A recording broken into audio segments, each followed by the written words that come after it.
आज हम नया पार्ट ये इतिहास का है शुरू कर रहे हैं, जिसका नाम है नाजीवाद, इसको नात्सीवाद और हिटलर का उदय।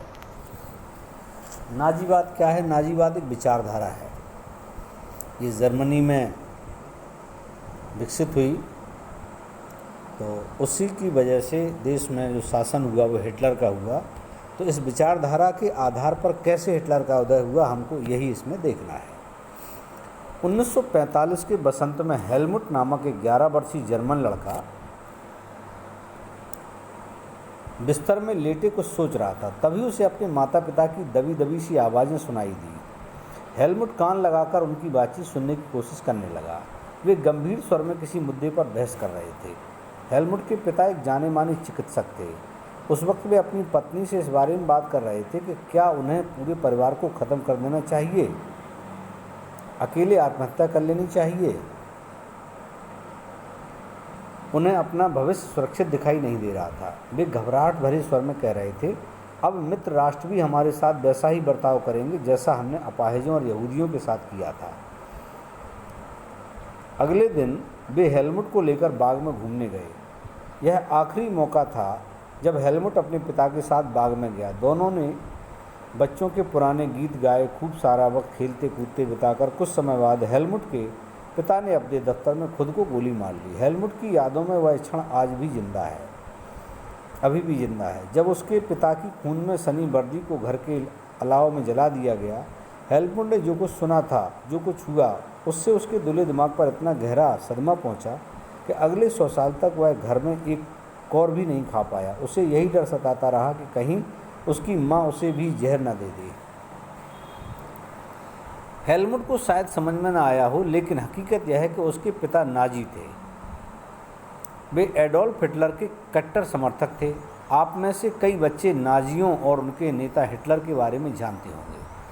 आपको शायद पता होगा कि हिटलर जर्मनी को दुनिया का सबसे ताकतवर देश बनाने को कटिबद्ध था।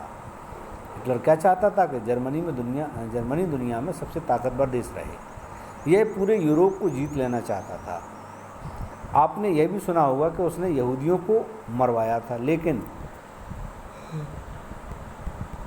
नाजीवाद सिर्फ इन इक्का दुक्का घटनाओं का नाम नहीं है। यह दुनिया और राजनीति के बारे में एक संपूर्ण व्यवस्था है, विचारों की पूरी एक संरचना का नाम है।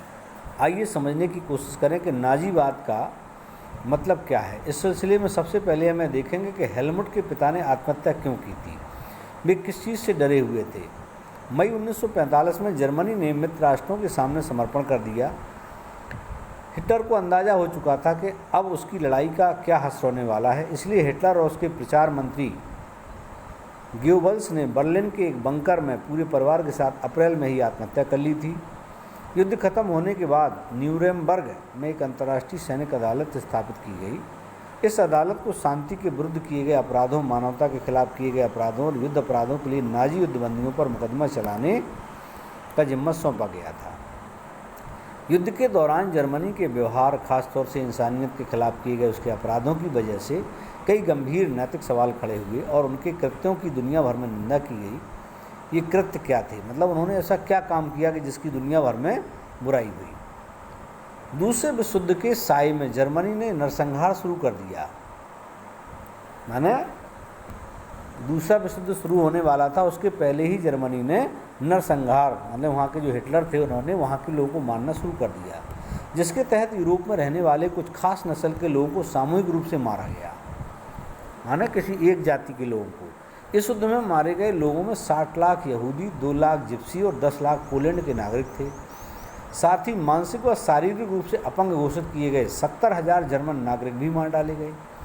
इनके अलावा न जाने कितने ही राजनीतिक विरोधियों को भी मौत की नींद सुला दिया गया। इतनी बड़ी तादाद में लोगों को मारने के लिए ऑस्विट्ज़ जैसे कत्ल कारखाने बनाए गए, जहां जहरीली गैस से हजारों लोगों को एक साथ मौत के घाट उतारा जाता था।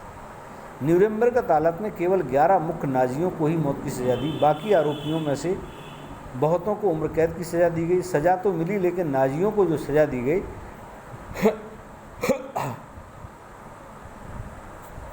वह उनकी बर्बरता और उनके जुल्म के मुकाबले बहुत छोटी थी।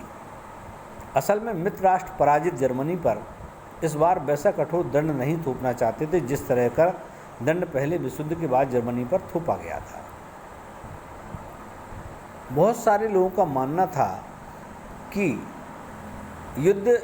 पहले विश्व युद्ध के आखिर में जर्मनी के लोग जिस तरह के अनुभव से गुजरे उससे भी नाजी जर्मनी के उदय में योगदान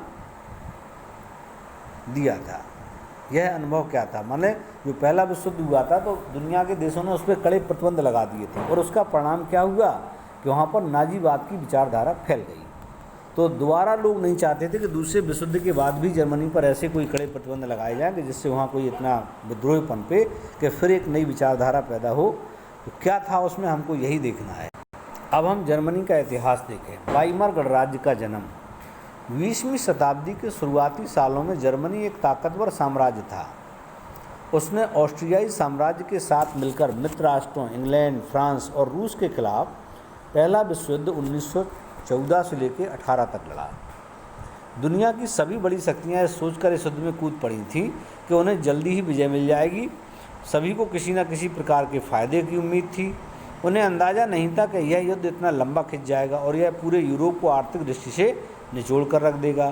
फ्रांस और बेल्जियम पर कब्जा करके जर्मनी ने शुरुआत में सफलताएं हासिल की, लेकिन 1917 में जब अमेरिका भी मित्र राष्ट्रों में शामिल हो गया तो इस खेमे को काफ़ी ताकत मिली और आखिरकार 1918 में उन्होंने केंद्रीय शक्तियों को हराने के बाद जर्मनी को भी घुटने टेकने पर मजबूर कर दिया। आगे क्या हुआ? साम्राज्यवादी जो जर्मनी, मतलब जर्मनी चाहता था कि हम पूरे यूरोप पर कब्जा कर लें, उसकी पराजय हो गई। मतलब उसके सपने चकनाचूर हो गए और सम्राट के पदत्याग ने वहाँ की संसदीय पार्टियों को जर्मन राजनीतिक व्यवस्था को एक नए ढांचे में ढालने का अच्छा मौका उपलब्ध कराया। इसी सिलसिले में वाइमार में एक राष्ट्रीय सभा की बैठक बुलाई गई और संघीय सरकार आधार पर एक लोकतांत्रिक संविधान पारित किया गया। नई व्यवस्था में जर्मन संसद यानी राइक्सटैग के लिए जनप्रतिनिधियों का चुनाव किया जाने लगा। माने वहाँ लोकतंत्र की बात होने लगी।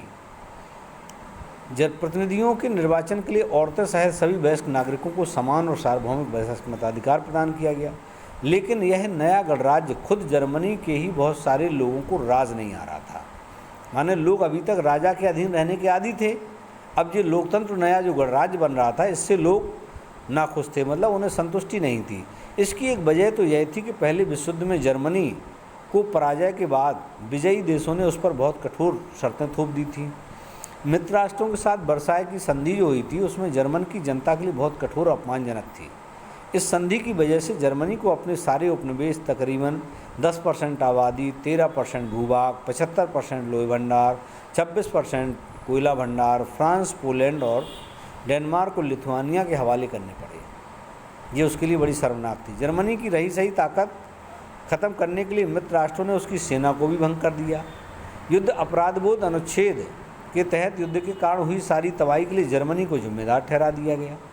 इसके एवज में उस पर 6 अरब पाउंड का जुर्माना भी लगाया गया। खनिज संसाधनों वाले राइनलैंड पर भी 20 के दशक में ज़्यादातर मित्र राष्ट्रों का ही कब्जा रहा। मानो उसकी सारी जो उपजाऊ संपदा थी उन सब पर दुनिया के देशों का कब्जा हो गया। बहुत सारे जर्मनों ने न केवल इस हार के लिए बल्कि वर्साय में हुए इस अपमान के लिए भी वाइमार गणराज्य को जिम्मेदार ठहराया। वाइमार क्या है? वहाँ का एक गणराज्य था। उसके नेतृत्व में ये सब हुआ तो लोगों ने उसे जिम्मेदार ठहराया कि भाई तुम्हारी वजह से हमारा देश इतना हारा है और इतना हमें नुकसान झेलना पड़ा, ये कारण रहा। तो लोगों का मन उसके प्रति, गणराज्य के प्रति बदलने लगा। बस आज के लिए इतना ही।